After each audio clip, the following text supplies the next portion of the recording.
This gameplay video is brought to you by Drennan. A massive thank you, Brandon. Omnath, Locus of the Royal, Worm Tribal, versus Verazol, the Split Current, Zurzoth, Chaos Rider, and Arcum Dagsson. Don't know a lot of the cards in this deck. Enchanter Swamp, well, that's not going to help us here, is it? Yeah, let's ditch that one. Okay, counter a target black spell is a dead card in here. We've got another another thing that cares about swamps. So yeah, have to go down a card, I think. Well, we're getting into lands at least. Yeah, let's keep hold of that one. And we'll ditch Heroic Intervention. And Home Doggy, friend of the channel, starting things off with a Vexing Devil, Go Batman, another friend of the channel. Taking the damage for that to keep the 4/3 out of play. We draw into Carpet of Flowers, so we'll play that one. Already got an island in play from our opponent.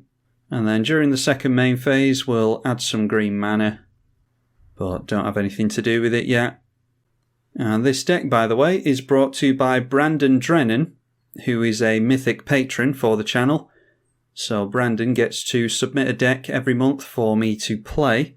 And this is his Omnath Locus of Mana Worm Tribal deck. There's some spicier cards in here, like, destroying a bunch of islands and swamps and stuff like that. Yeah, a bit spikier than I would normally play, but that's what Brandon wanted me to run. So that's what we're going to do. Not exactly sure on... yeah, not exactly sure on how to run the deck, but hopefully we'll be able to cobble a victory together. Castle Embreth coming down for home. Followed by a 2-mana Planeswalker in Tibalt, Fiend Blooded. And they discard a Reverberate at random. And then the Simic player going in for a Mana Crypt, and that is a turn 2 Verazol. Comes in with 4+ counters on it. Then Carpet of Flowers triggers again. We'll get a free bit of mana. What have we got there? A Raking Canopy. This is one of those cards that, yeah, looks like it should have flying, but it doesn't, so Raking Canopy, not going to make use of it there. Let's go for Nissa's Pilgrimage. And then it's one card into play and one into hand, and we'll pass again.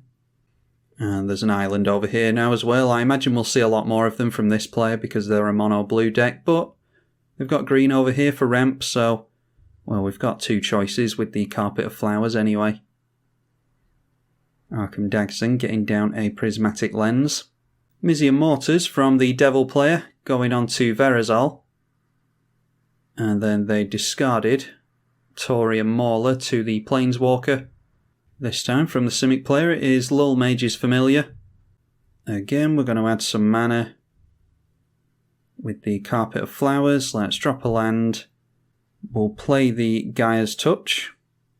And then activate that to put a forest into play. And then might as well get out our commander at this point. Second island comes down from Go. And do they just... Yep, they go in for their Arcum Dagsson straight away. And the third commander in a row coming down for the red player, Zurzoth, Chaos Rider. And now it's a gamble from Zurzoth. Back round to our turn now. We've got, we've got islands all over the place, so we'll just point it there. The Verazol came out again, by the way, thanks to the consistent ramp over there. So that now has 7+ counters on it. Let's go for the Seedborn Muse. That should allow us to make our Omnath really big. And then play a land, activate the Gaia's Touch, and we'll play another land. Tap our mana, and that makes Omnath really big, so let's see if we can swing in at Tibalt. From the gamble before, by the way, a mountain was discarded. Yeah, like I said, apologies, it's not letting me expand the cards like I normally can, so it's going to be hard to show you what exactly is going on this game. Anyway, we managed to take Tybalt down. Might as well go for the Raking Canopy just for when players do have flyers. We're going to be untapping everything with Seedborn Muse, so let's just tap all the mana down straight away. And we're jumping Omnath up to a 10/10. And that is a Phyrexian Metamorph from the mono blue player. Then playing a Hedron Crawler, sacrificing it straight away to Arcum Dagsson. So we'll see how quickly Go-Go can get a combo going here. And what did they grab? They went for Ensnaring Bridge. That'll be good against us. We'll just tap down all of our mana again at the beginning of Home's turn. The mono red player went for Temple Bell and got us all to draw a card, so we've gotten into a forest and there's a bunch of devils over here now. Also played the Hobble Fiend, which is sack another creature and put a plus counter on it. Now what's going on here? Oh, Vastwood Surge, that's a really good new one from Zendikar Rising. Basically, and what is it called? Explosive Vegetation, but it's got a kicker, and it has been kicked, so they get some plus counters on there. And they'll get to search for even more basics, which is good for us. With the Carpet of Flowers, we'll get 5 free mana now, not that we have anything to do with it. So before the end of the turn, let's just tap out again. Our Omnath is up to a 24/24 at this point, so hopefully we'll be able to give someone a headache with that. Anyhow, we get into a Sky Shroud claim. Add a bunch of mana. Might as well just play the Sky Shroud claim. Still got plenty of basics to go for in the deck. Creatures with power greater than the number of cards in your hand can't attack. We are well above 4. So yeah, we just need to hope that we can get into some removal for the Ensnaring Bridge at this point. Let's tap out again. Not going to bother pretending we've got something. Let's just play the land and tap that as well. We've got a 35/35 commander that can't attack. And then up to a 45/45 with 44 mana floating at the beginning of Go-Go's turn. They go for Jorah's Familiar, which will make their artifacts cost 1 less, but sacrificing that straight away. We've got a Gilded Lotus in play now as well. I think I missed that before. And in for Chaos Wand. Then deciding to go after the red player, they managed to grab themselves a Mana Geyser, which is a lot of mana for them. They get 24 red mana from that with 4 cards in hand. Oh, and a Lithoform engine, so plenty to do with the mana. They can copy an activated ability, an instant or sorcery, or copy a target permanent spell. And they go for Mirage Mirror, which becomes a copy of the Chaos Wand, so they'll be able to make a copy of the triggered ability here, or activated ability, if they want to. Maybe they'll just copy whatever spell they get off of the Chaos Wand. They're getting a kicked spell from the Simic player, that is Inscription of Insight. A new one. They get to return 2 target cards to their owner's hands, or scry 2 and draw 2. Or target player creates an XX illusion, where X is the number of cards in their hand. They went for the scry 2 and draw 2, and did not go for a copy with the new Lithoform engine. Yeah, apologies that I can't expand the cards, it is really annoying. Our opponent's obviously holding on to something there because they haven't tapped the Lithoform engine. Holding up 2 blue mana. Each player draws a card with Temple Bell, and there we go, getting into our first worm, and it's a good one. Impervious Great Worm, a 16/16 with Indestructible. Bunch of devils coming into play over here though. Spiteful Prankster now, as long as it's your turn, it has first strike. And whenever another creature dies, it deals 1 damage to a target player or planeswalker, so that is kind of like a damage doubler for the devils, because they do deal damage by themselves when they die. Then going in for the Torch Fiend, which is red, sacrifice, destroy an artifact for a 2/1 devil. And, of course, they can attack, can't they, because they've got such low power. So it looks like it's going to be 1 to each of us. 1 to each of us with the tokens. And then Zurzoth is swinging in at the kicker player. The Hobble Fiend is going in towards Go-Go, and that can become stronger. Oh, actually, they're tapped out, so they can't put plus counters on that. Let's just block with Omnath onto one of the tokens, and they can throw a damage around somewhere. And we were forced, thanks to the attack there, we were forced to discard the Impervious Great Worm, so we've instead gotten into Sandworm Convergence.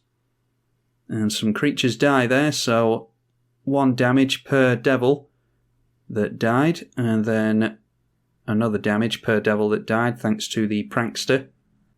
Now it's round 2, the Simic player, they've got a full grip and a bunch of mana, and they've got their commander in place still because we couldn't swing into them and force them to block with it. So we'll see what they can do here. 9+ counters on that, and now it's triple mana off of the Nyxbloom Ancient and a Rite of Replication. The Nyxbloom Ancient isn't legendary, so they're going for Rite of Replication kicked twice, which means they will get 10 copies of the Nyxbloom Ancient. So rivaling us on mana at this point. There you go. 5, 6, 7, 8, 9, 10 and 11 Nyxbloom Ancients. Wow. And 1 forest tapped for 177,145 mana. So I think they're rivaling us on the mana front there somehow. Anyway, getting down a Stonehenge, or Great Henge even. And now going for Myriad Construct. I think they can afford the kicker on that. If it was kicked, it enters with a plus counter on it for each non-basic land that your opponents control. Actually aren't that many in this game, surprisingly. And when it becomes the target of a spell, sacrifice it, and you get a number of 1/1 tokens equal to its power. So there's 2 of those. And I can't really see. I think 1 has 3+ counters on it and 1 has 2. I can't expand like I've said, so can't really see what's going on there. The Mind Stone was played and cracked. 2 cards left in hand. They have gotten down a Portal Sanctuary, which is return a target creature you control and each aura attached to it to its owner's hand for 1 and a tap. And Cragplate Bailots. Hexproof and Haste. If it was kicked, it enters with 4+ counters on it. So 2 of those. And they'll get a plus counter on it from the Great Henge as well. So that is a 10/10 with Hexproof and Haste that can't attack. And another 10/10 with Haste and Hexproof. They must have played another forest and tapped it at some point because they've got over 500,000 green mana at the moment. Then going in for Evolution Sage, which enters with a plus counter on it. So every time they make a land, they'll be able to proliferate. Then a Fairy Mana Dork, then returning something back to hand. And I didn't see what it was. Oh, they returned Verazol back to hand because they want to recast it again. Let's see how much mana. Surely not 500,000, but let's see how much mana they decide to put into this. So there we go, Verazol coming in with 129, 130 +1/+1 counters. So I think that might be able to deal commander damage to someone when they can actually swing in with it. We're playing against friends of the channel, but this player may well have a Cyclonic Rift in the deck, which, yeah, they probably will actually. Because obviously they are not privy to our personal ban list. Anyway, allowing the mana to deplete there, thankfully for them, there is no mana burn in the game anymore. And there is one of the spiky cards that we were talking about, Tsunami. So, yeah, I did say to my opponents, and like I said, I don't like playing these spiky cards, but it is what Brandon wanted me to play. So we'll go for the Sandworm Convergence first with some of our floating mana. And then we'll have to take our opponents down a hell of a lot of lands here. I mean, I'm not so much worried about this player, although taking them off the blue might hurt them. They do still have a mana dork at least, so don't think they'll struggle on the blue mana front too much. Let's go for the Tsunami. And yeah, well, that felt pretty bad. Let's tap out again and pass the turn. Omnath is a 58/58 at the moment, by the way. And the Sandworm Convergence generates us our first worm of the game, a 5/5 token. Well, they managed to get themselves into another island anyway. Still plenty of mana thanks to the rocks. Their Mirage Mirror becomes a copy of Nyxbloom Ancient, which will allow them to generate a bunch of mana here. Mannequin being played, which is just sack fodder for Arcum Dagsson, I imagine. And they do sacrifice that. That will have the Spiteful Prankster deal a damage to something. And they pointed the damage at the kicker player, taking them down to 49. Now the wand being activated. And they pointed that at the Devils player, so it's Dance with Devils, which creates a couple of Devil tokens. When they die, they ping something. Oh, and an Unwinding Clock has come down now, which is really good with the Chaos Wand. And the Lithoform engine. Don't think they've used the Lithoform engine yet. Anyway, getting into Thran Dynamo and a Mystic Forge, which should help them play a lot more spells. Wayfarer's Bauble coming in now. So they're not struggling on the mana front, even though we wiped all their islands. Now it is Sculpting Steel. And they grab themselves another Chaos Wand. Cracking the Wayfarer's Bauble. And then going for a Chaos Wand activation, getting themselves into a Chaos Warp. If they want to use that on their own Ensnaring Bridge, that'll be good. Instead deciding to put the Verazol into the library, and instead it goes into the command zone, as you would expect. They get themselves into a land, so that triggers the Evolution Sage. They'll be able to proliferate all of these things with plus counters on them. And then it's round to Home's turn, so we tap out again. And then the blue player looks like they are doing something during Home's turn here. Mirage Mirror going to become a copy of something again. Becoming a copy of the Nyxbloom Ancient at the beginning of the Devil player's turn. Then tapping down the Thran Dynamo, going in for the Chaos Wand, so they'll be able to do all this stuff every turn thanks to the Unwinding Clock. And it's a Molten Psyche, I'm happy for them to go for that. Oh, actually, that's not a proper wheel, is it? Yeah, you draw as many cards as you shuffle in, so we don't draw anything there. They do have Metalcraft though, so they'll hurt the two players that do have cards. And they did decide to do that, so thanks to a couple of Zurzoth's opponents discarding some cards, they will get a couple of Devil tokens. And then it's a Blasphemous Act. I don't even know. 13 damage is actually enough to pretty much wipe the board here. We'll keep our Omnath, which we can't attack with. Yeah, it does wipe this side of the board, actually. Now Torch Fiend going... Oh, that's interesting. Torch Fiend going after the Stonehenge. Or Great Henge, I keep calling it Stonehenge. Yeah, and that will trigger the Spiteful Prankster, who will shove damage over to the Simic player again.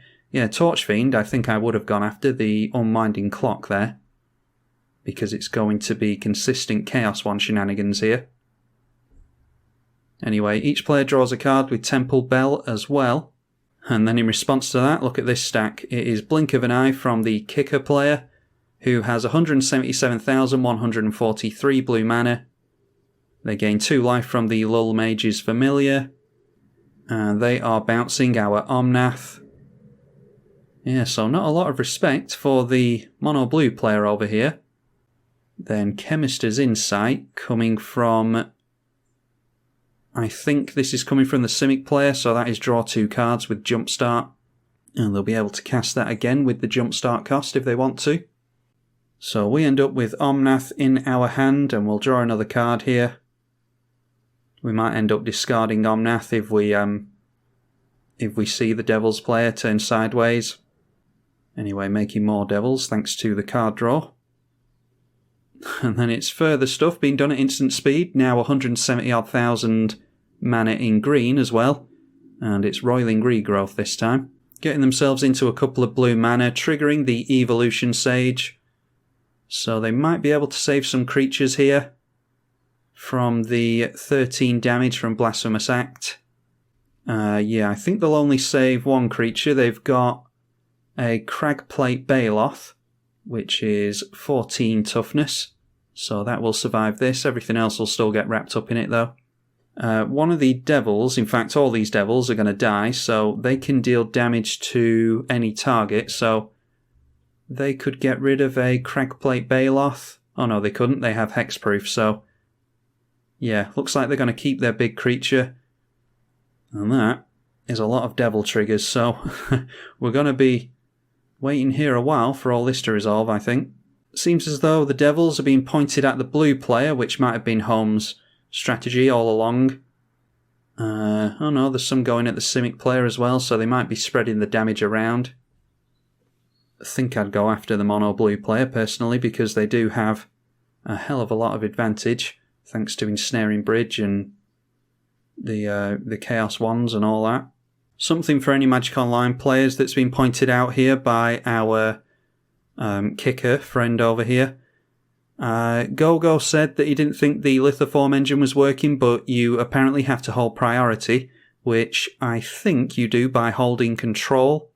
So for instance, you can crack a fetch and then hold priority and do something else in response to the fetch being cracked and on the stack before you search your library for a land.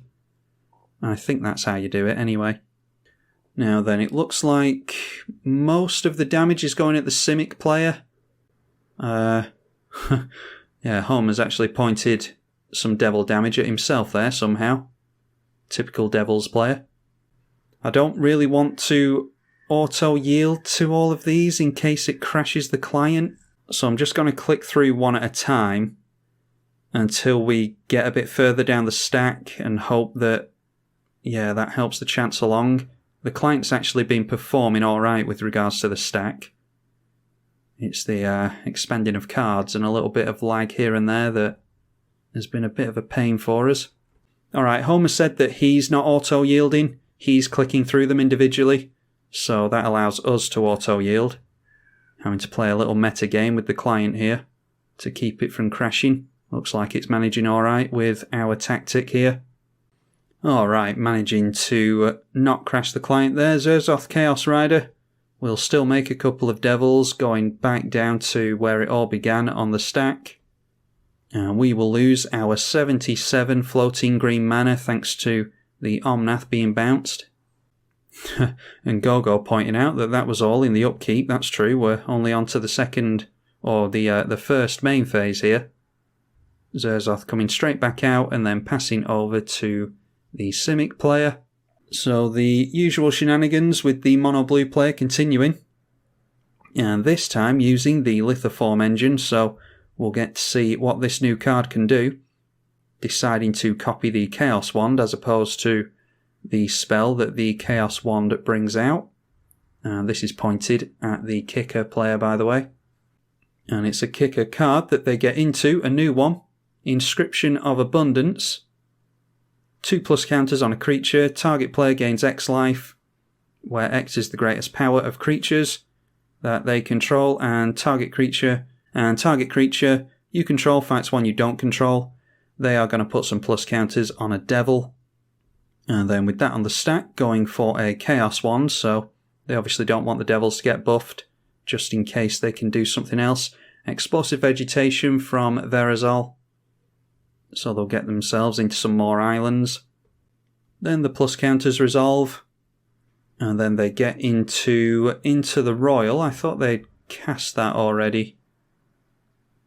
Oh, it was Blink of an Eye. Yeah, the other Into the Royal. So, playing the Into the Royal, not sure what they bounced there. They bounced the Zurzoth back to Home Doggy's hand. Then playing and cracking and evolving wilds on the Verazol's side of the field. And playing Verazol comes down with 6+ counters on it. And then they pass the turn, so we finally get round to our turn again, and let's see if we can actually get something going here. Not before Gogo decides to cast a bunch of our stuff, this time targeting us with the Chaos Wand. I'm not sure how much artifact removal we've got in here because it's not my deck, so yeah, something like a Bane of Progress would be nice, but that's not in here. Anyway, copying the first Chaos Wand with the engine and getting 2 Finale of Devastation. They can't put any mana into X, so they'd have to search for a 0-costed creature, which they might have in the form of Memnite or Ornithopter, something like that. Yeah, and there you are, there's an Ornithopter. Good sack fodder for the Arcum Dagsson. And then the second Chaos Wand pointed at the red player, and that is Valakut Awakening they get from that. And then they managed to get into our Praetor's Council, which is just superb. They get their entire graveyard back, and they have no maximum hand size, so 15 cards in hand now. Who has the most islands? It is over here this time. We get into Pattern of Rebirth. Whenever the enchanted creature dies, that creature's controller can search their library for a creature card and put it onto the battlefield. So let's play out our entire hand. We'll go for Omnath. We'll go for Kamal as well. Then it's Pattern of Rebirth, and we'll put that onto Omnath. I think that's the one that is most likely to die. And let's just tap a mana to buff that a little bit. I don't think we need Gaia's Touch anymore, so let's just sack that as well, just to make it a bit more resilient. And then it might be that we have to start turning our lands into creatures and swinging in with Kamal. Then Sandworm Convergence triggers at the end of the turn, giving us a 5/5. Now it is Fabricate from Gogo, gets to look for an artifact. And it looks like, yep, they went for Mere Battlesphere, so going in for the Mere Battlesphere. And I think they're copying that with the engine, yep. So getting 2 Battlespheres here, which will generate a bunch of Mere tokens. And with 15 cards in hand, we'll actually be able to swing in at them.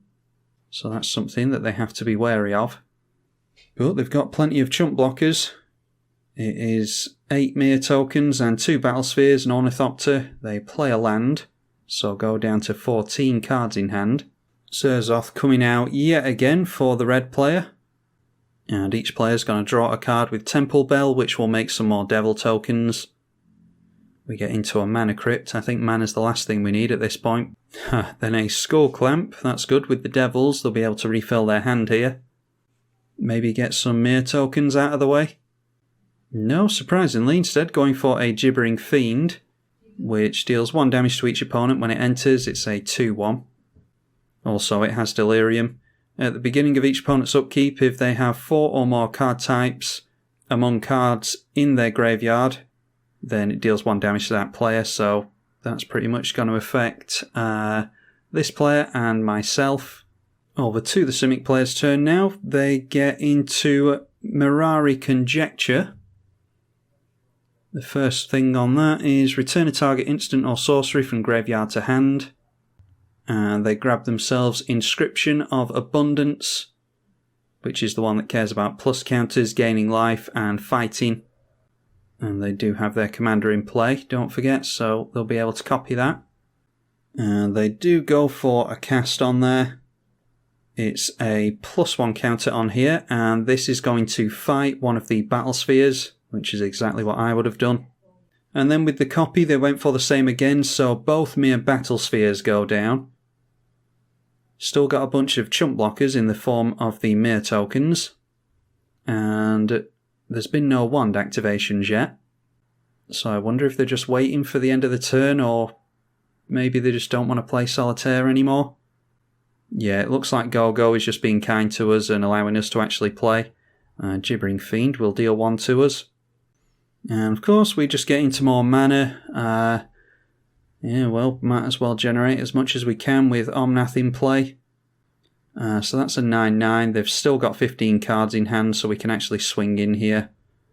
Let's just... do we care about Mana Crypt? Well, we can give our Omnath Trample with the Kamal. Yeah, maybe we just turn in sideways at the blue player.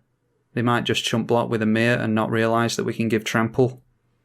So let's go in towards Gogo. Should have turned in with one of the Worms as well, actually. Alright, they are blocking with Ornithopter. So let's go for the ability here. And in response, they are doing something from the hand. I can't even remember what they have in hand now. Okay, it's Chaos Wand targeting us.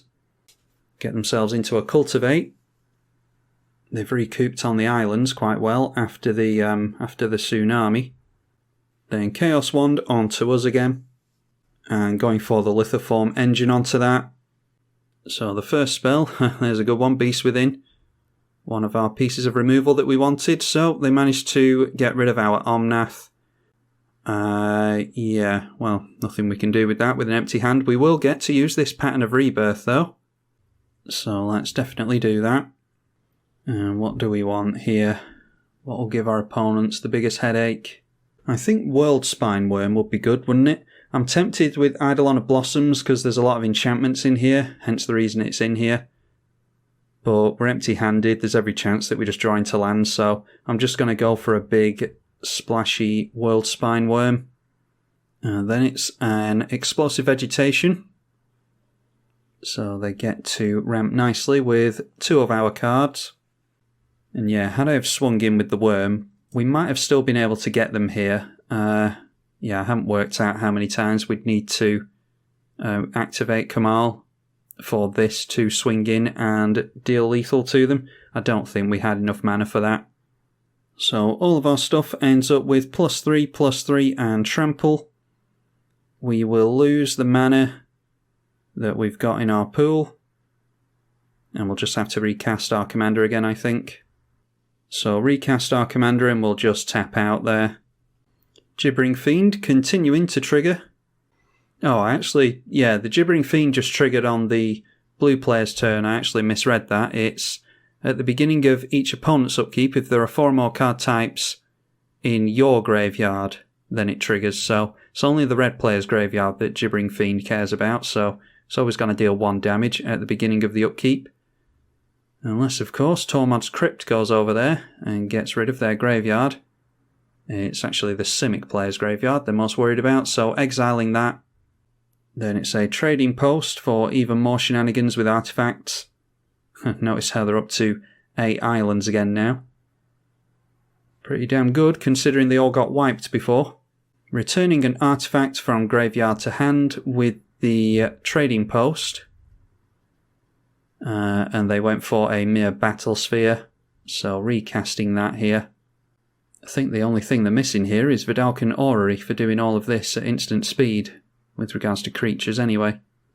So casting the battle sphere, and then getting another battle sphere with the engine, so just pretty much the same as last turn. Still at 17 cards in hand, so the ensnaring bridge is getting worse and worse for them. Hopefully we'll be able to swing in with this World Spine Worm. Then going for a Chaos Wand onto the red player. And they get into By Force, which has X of 0, so they can't go for anything with that. No artifacts can be destroyed. And with that, it looks like they are passing the turn. They'll be able to untap all of their artifacts at the beginning of each upkeep, don't forget.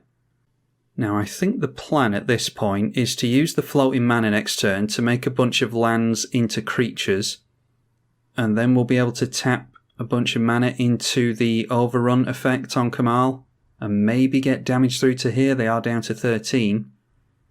Anyway, Temple Bell making everyone draw a card. Looks like the blue player is going for more shenanigans on the devil player's turn. It's another Chaos Wand onto the red player. Not sure what they're after here. They do keep targeting the red player. I don't know what their aim is. Maybe they want a wheel to go down some cards. Anyway, Burning Inquiry. We'll draw 3 and discard 3 for everyone, so we gain no advantage from that. The devil player will, though. Then it's another Chaos Wand. And this time it's Vandal Blast. I don't think they can overload that. They can get rid of an artifact if they want to. And they go after our Mana Crypt. I mean, that's fine with me. We don't care about Mana Crypt. Saves us a bit of life, if anything. Then using the Lithoform engine to copy the Vandal Blast. Oh no, they're not. They are copying the Burning Inquiry. So really helping out the devil player at this point. Yeah, they need to be careful allowing the Zurzoth to make as many devils as they are doing because they're at a low life total. We discarded a Life Force, which is counter a black spell. Glad to see the back of that. Discarded and drew Wormcoil Engine and a Forest.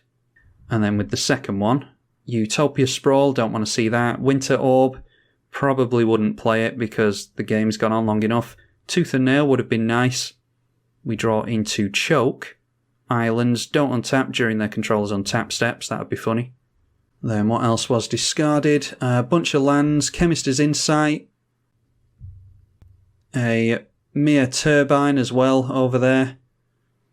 And then over on the red player side, they discarded Repercussion, Sword of the Animist, Mob Rule. The Vandal Blast was cast. There's Impetuous Devils and Burn at the Stake as well. That's a really good one to get rid of. Very underplayed card, Burn at the Stake. Doesn't get played in Devils and Goblins decks as much as it should. And then there's Lightning Greaves, Erratic Portal, Field Research, Biogenic Upgrade, and a Bramble Sovereign was discarded there. Anyway, Torbran coming into play for the red player, which, yeah, that's pretty frightening. If someone wipes the board, they'll be able to throw lightning bolts all over the place. And they do get a Skull Clamp here if they want. Yeah, they're getting rid of one of the devils, so that is one lightning bolt. Oh, and that is surprising. No respect for the blue player whatsoever. Alright, so Kambal going down there. They must be worried about a huge alpha strike from us. I was really looking at getting rid of Gogo. But yeah, really worried about Kambal apparently, so that's our game plan gone. Anyway, they got into a land, so managing to Skull Clamp another devil. And now a lightning bolt being pointed over at the Simic player. So they have no problem with all of this here apparently. The interesting thing is that if they turn a bunch of their devils sideways and lose them all in combat, then they're going to be able to throw lightning bolts over here anyway, equal to the number of devils that dies. Either that, or they deal 3 damage each to your opponent's face directly, and you get the lightning bolts anyway. So, yeah, our opponent's in a pretty good position thanks to that Torbran. Anyway, Zurzoth is swinging all the devils in at the Simic player. So they had to discard a Marasa Sproutling, blocking the big devil, which would have dealt 5 damage to them. So they saved themselves a couple of points of damage there, assuming that this lightning bolts them when it dies. They go down to 32 on combat damage. And then the lightning bolt does go over there from the devil that died. Okay, so yeah, this is a difficult one to keep track of. Over to Verazol now. And they're going to be dealt a damage, or actually 3 damage from the Gibbering Fiend. And as you would expect, Chaos Warp goes off now. The Chaos one being pointed at devils, by the way. Didn't get into anything on that one, apparently. So going for another Chaos Wand. And I feel like I have to explain this monstrosity, actually. Choke is available in multiple forms in Black Border, but for some reason, I couldn't get hold of a single one of them. This is an 8th edition Choke. And if you want it in Black Border, in 8th edition, you need to buy a foil version, but there's also the Amonkhet version, the Egyptian weird versions, and then there's the original printing as well that's also in Black Border, but an old frame. For some reason, because someone at my card vendor hates me, turns out I can't get a black bordered version of it, so had to run, I think, the first ever white bordered card on the channel. So if you're wondering why on earth this is in the deck, it's because I couldn't get a black bordered version, and it makes me feel sick to look at it. Apparently they've returned Biogenic Upgrade to the hand with the Mirari's Conjecture, and now they've gone in for Tatyova, played a land, they will draw and gain a life. And now it's Growth from the Ashes, and that is kicked, and a copy of it has been brought into play, so they get to search for a bunch of basics. They'll get landfall, gain life, draw cards. Then following things up with a Solemn Simulacrum, and they have tapped down all their islands into our Choke, which might be relevant. They'll also get to draw another card and go up to 9 in hand here. And they decided to discard a Forest and a Rampant Growth. Gibbering Fiend will deal 3 damage to us at the beginning of our turn. And then who has the most? I think there's 7 over there. I think there's more than 7 here. The client's not telling us. It doesn't matter. We get into Palaka Worm anyway. Yeah, we go up to 17, so it turns out there's 9 islands here, so there are more on this side of the field. We can't swing in with Omnath, but I wouldn't anyway because there's no trample. Let's just go in with World Spine Worm at the blue player. Seems as though we're the only one who seems to want rid of Arcum Dagsson. So let's swing in there with a 15-15 with trample. Being forced to gang up on the World Spine Worm. We'll probably trade 15 Mirs for our World Spine Worm here, but we will be left with some 5/5 tokens at least. Oh no, they're just going to... Is that enough? Does that just take them down to 1? Anyway, just blocking with 3 Mirs. Yeah, we go through to them for 12 unless they do something about this. So we'll be knocking them down to 1. They do have Mana Crypt in play, so there's every chance that they can get bolted. Can they sacrifice that though? Yeah, sacrifice an artifact to draw a card, so they can get rid of this with the trading post if they want to. So knocking them down to 1, let's play out our Palaka Worm. This will draw us a card when it dies, and we gain 7 life. When it enters the battlefield, it's a 7/7 with trample. Now the Chaos Wand is going on to us, and it's a Sylvan Scrying, so they'll be able to search for a land. Might be that they've got Buried Ruin or something like that, something that can grab artifacts out of the graveyard. There's Academy Ruins, is it called, as well? Anyway, another Chaos Wand onto us. And they get themselves a Nature's Law, which just goes after forests, so there's nothing they can do with that. So we need to see if they remember to sacrifice the Mana Crypt before it goes on the stack during their turn.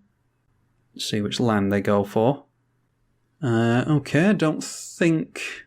Yeah, they didn't search for a land with that, surprisingly.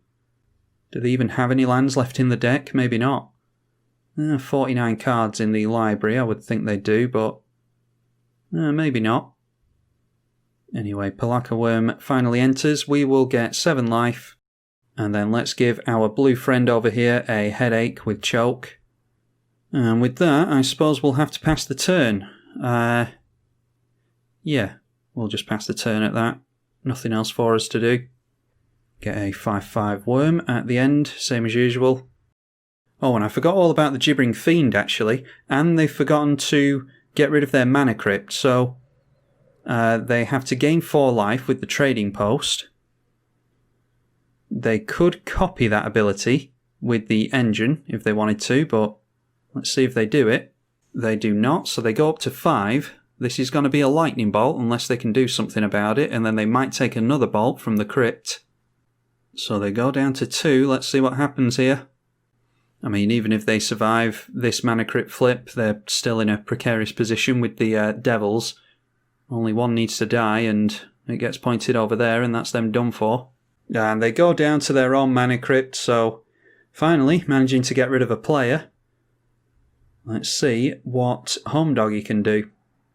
Really, really good deck from GoGo there. I'm sure there's a lot of players watching this that would very much like to have a look at that deck list. You can let me know in the comments section if you want to see the Arcum Dagsson deck list from GoGo. But this Devil's deck is no slouch either. There's been a lot of damage getting thrown around from that. They're going to generate a lot of mana with the Curse as well. And the Curse is enchanting the Simic player, by the way. We all draw a card with the Temple. And of course we just get into another land. There's actually way fewer lands in this deck than I would usually ever run. And we've had no trouble getting into them whatsoever. How many lands is it? Just looking over at the deck list. Yeah, 27 forests, and then a Nykthos, a Reliquary Tower, and an Urborg. So 30 lands. Anyway, a Caged Sun for the red player off the back of a Sol Ring. Oh, then Fiendish Duo, that's a really good one. That is a damage doubler. If a source would deal damage to an opponent, it deals double that damage instead. And then a Goblin Bombardment, so it might be that Home Doggy can just win it from here. Yeah, maybe not quite enough tokens, but they're going to lay on a lot of damage to someone if they swing in. Because these Devil tokens are 2/2s. Double the damage they deal is 4, and then +2 is 6. So that's 6 each from these. And then their ping will be doubled up to 2. Add 2 to that is 4. I think you add Torbrand's 2 after the double effect. Yeah, it deals that much damage plus 2. So yeah, you double it first and then add the 2 from Torbrand. Anyway, looks as though some damage might be getting spread around. I think we'll just lose a beast and maybe a worm or 2 here. Okay, blocking with the Tatyova, so they're obviously happy with what's in their hand. Blocking with everything apart from their Verazol. And then we've got 2 devils coming in at us. So let's block with Palaka Worm. Or do we want a big Trampler to try and shove some damage through to them? Yeah, I'll leave the Palaka Worm for now. Let's block with Omnath, because we can just tap down a bunch of mana in response. And we'll block with a worm as well. Actually, no we won't. We'll block with a beast. So now they've got a decision to make. Do they want to kill off some of our creatures, or do they want to sacrifice them in response? I suppose the ones that are being blocked by big creatures can be sacrificed to the Goblin Bombardment, which will also deal double damage plus 2. And yeah, that's what they're doing. So one of them being sacrificed, that is, yeah, the client won't show me. I assume that's the one that was being blocked by Omnath. So we get a Goblin Bombardment pointed at us. Really missing enchantment and artifact removal in this deck, but it's my first time playing it and I don't know it inside and out, so it might be that it's in here and I just haven't seen it yet. Now it's another Goblin Bombardment being pointed at us. Alright, and then everything else went through, so they get rid of our beast token, deal some damage to Omnath. They get rid of Tatyova, leaving Solemn in play. And obviously the big 14/14 sticks around, continuing to point damage at us, so they're clearly more worried about us than the Simic player. So we plummet down to 7. Then we'll take another hit for 3 from the Gibbering Fiend, so I think our opponent's got us either way here. If we go down to 4, then they can just sacrifice the devils, point them at us and get rid of them. Get rid of us even.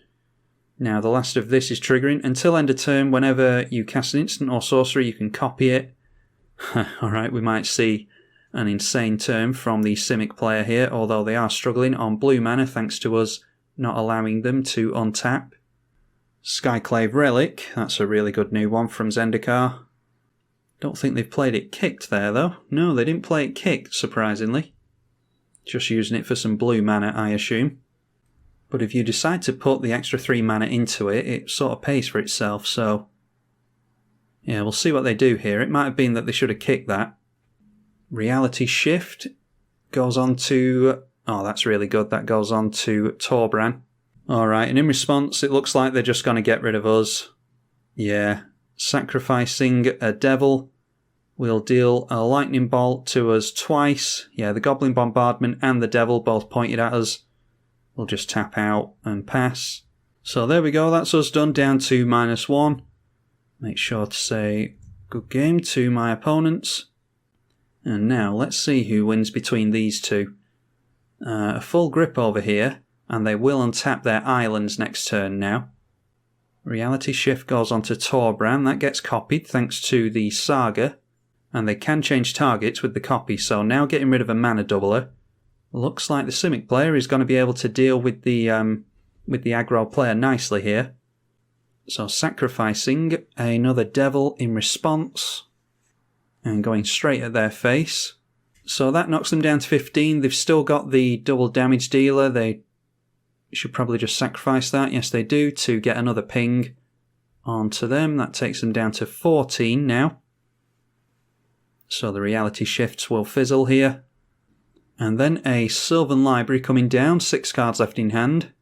Everflowing Chalice has been kicked once, and they will copy that for some more mana. And then, surprisingly, not swinging in there. Anyway, each player drawing a card. We obviously don't know what's been drawn, but they will get themselves into 1 devil. Then putting a Skull Clamp on that, and they can sacrifice it even though it's got the buff. They can kill it off with a Skull Clamp attached. And that's exactly what they do, so pointing some more damage at them, nowhere near as much as it was before, but I'm sure it'll all mount up. They'll go down to 12 here, and home goes up to 6 cards in hand. Then it's Angrath's Marauders, which is another damage doubler, I think. If a source you control would deal damage to a permanent or player, it deals double that damage instead. So it looks as though home is going to win this one. Now it's Scourge Devil. When it enters the battlefield, creatures you control get +1 to their power. And then activating the Castle Embereth, which is +1 to power as well. So it looks like they might be going for a swing in here. I'm not sure I would do that. The Gibbering Fiend is going to be really good for them, just pinging away at our opponent every turn. Anyway, putting the Clamp over onto the Gibbering Fiend. And then going down to 3 cards, playing a Chained Brute, which is a 5/4 currently. Doesn't untap during the untap step. Anyway, swinging in, they will get some, or a treasure token. Forcing the Simic player to discard at random, and made them get rid of Sublime Epiphany, which they may well have been able to make use of next turn, thanks to having access to blue mana. So yeah, that might hurt them a little bit. Anyway, blocking with Solemn and the big 14/14. In response, sacrificing the Gibbering Fiend with Goblin Bombardment, pointing that at the Verazol, and they'll draw cards. Go up to 5 again thanks to Skull Clamp. So that's 2 damage on the Verazol. Sacrificing the Scourge Devil, which does have Unearth, to get rid of their commander. And then the Zurzoth goes down to being blocked by the big 14/14. So very much worried about getting rid of Solemn Simulacrum. This card gets played around a hell of a lot, and I think a lot of the time it's just better to get rid of it as quickly as you can, instead of letting it be a blocker for the rest of the game or letting it shock you every turn for the rest of the game. Just give your opponent the card draw and get rid of it. That's my opinion anyway. Now the Clamp is going on to the Angrath's Marauders, and they'll probably pass the turn at that, I would think. Now, can the Simic player pull it back? They've got 14, 16, 17, 18 and 19 mana, and a full grip at the moment. Not taking any life to the Sylvan Library, as you would expect. Regrowth goes after the Tatyova, Benthic Druid. They know what cards they're going to draw into because they just put them on top with Sylvan Library. Maybe it's the life gain they're after. Alright, Mold Shambler. And that is kicked, so it's a good job our opponent got rid of the commander. Destroy a non-creature permanent when it's kicked. And getting rid of the sack outlet, that's really good. That will make a huge difference to Home Doggy's game plan here. Then playing out the Tatyova, playing a land, and gaining a life, drawing a card. They can shuffle with the Blighted Woodland, because they've got 1 card on top now that they know about. And that will also get them into a couple of lands, and a couple of life, and a couple of cards. But do they have any more basics in the deck? I don't know. Well, that's what they're doing anyway. They go for Blighted Woodland. And they do have a couple more basics, so they draw those cards and gain the life. Up to 12 and 7 in hand. And passing the turn at that, round to Home Doggy, who drops a land, goes down to 5 cards in hand. Let's see if they can burn them out. Well, Perforos. Yeah, that's one way of doing it. It is a creature, so that might make it easier for the Simic player to get rid of. Imprisoned in the Moon or something like that, although I think it will fall off if it's not a creature anymore. Yeah, I always forget. I'm not sure how that works. Anyway, Perforos is going to deal 4 damage to them whenever a creature enters, so they go down to 8. They can make a creature... Yeah, I was going to say they can make a creature with the Temple Bell. They may well just draw into another creature here if they don't have one already. They can't clamp the Devil thanks to the Caged Sun, giving it +1/+1, but all they need here... Oh, of course, they've got the Unearth from Scourge Devil, so that should do it. That comes in from the graveyard with haste, and Perforos wins them the game. So yeah, congratulations to Home Doggy, friend of the channel, winning it out on this one. That looks like a very good Zurzoth deck, so. And showing us their hand as well. Oh, they had Valakut. Valakut would have been active. And the Simic player being a good sport, showing us their hand as well. So you can all have a look through that if you want. They did have another sack outlet in Ashnod's Altar. So, yeah, turns out home was looking very, very good there. Yeah, as for our deck from Brandon, we struggled on card draw and removal, and I would have liked some kind of evasion with Omnath as well. We got into Kambal, but that's very easy to remove, and it did get removed straight away. Maybe something like Nylea, is that the name of the green god that enables Trample, the original one that costs 4 mana? Rancor, things like that. Just Trample enablers in general, I think, would do. And then, like I said, card draw and removal as well was lacking. Maybe getting rid of the black cards hate. Why don't we just go over to the deck list and have a quick look at it? I'm not going to make any edits, but we'll have a look at maybe some bits that we'd like to take out. Yeah, so stuff like Life Force. I don't think I would keep Life Force in here.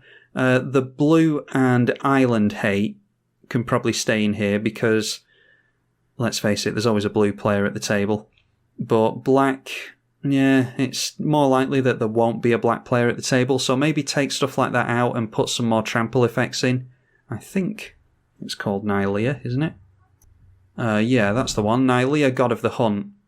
Other creatures you control have trample, so that would be really good. It's difficult to remove, and it would be really good with our Omnath. We're very, very heavy on the 4 drops, but yeah, I'm sure something can come out for that. And then something like a Rancor would be good as well. Altar of Dementia, we can mill someone out with that if Omnath gets big enough, so I understand why that's in there. Yeah, there's the odd bit of spot removal in things like Bramble Crush, and where is it? Beast Within, up here. But we don't have anything in the form of a Wrath. So maybe, I don't know, something like Oblivion Stone, or there is a green Wrath that shuffles everything and then you get a bunch of permanents back into play, or maybe it's just lands back into play, I forget the name of it. Bane of Progress is really good as well. That would have really, really helped us in that game, thanks to all the artifacts that were running rampant. Also, would have been useful to get into Khan the Great Creator, because they wouldn't have been able to activate any of those. So like I said, it's the first time that I've run the deck, so it's not exactly fair to judge it based on that. I'm not going to sit here and say that there's not enough removal or card draw, because I don't know anything about the deck and haven't played it enough. But having said that, we did really hurt a couple of blue players and slow them down, I think. I think we were just unlucky on the card draw front. I'll have to have a look through the list properly and see how much card draw we've got in here. Anyway, it's a cool deck from Brandon Drennan, who is a Mythic supporter of the channel on Patreon. The first ever Mythic supporter, by the way, so huge thank you for that. He also has a Shadowborn Apostles deck that he wants me to run, so if he decides to support me into next month as well, then I'll definitely run that one. It's, again, a much spikier list than the one I came up with for 1v1, so looking forward to playing that if I get the chance. Anyway, hopefully you all enjoyed this game. I think that was a crazy game, and yeah, I assume you all had fun watching it. Be sure to leave it a thumbs up and subscribe if you did. I'm tribalkai on the EDH channel. Thank you for watching.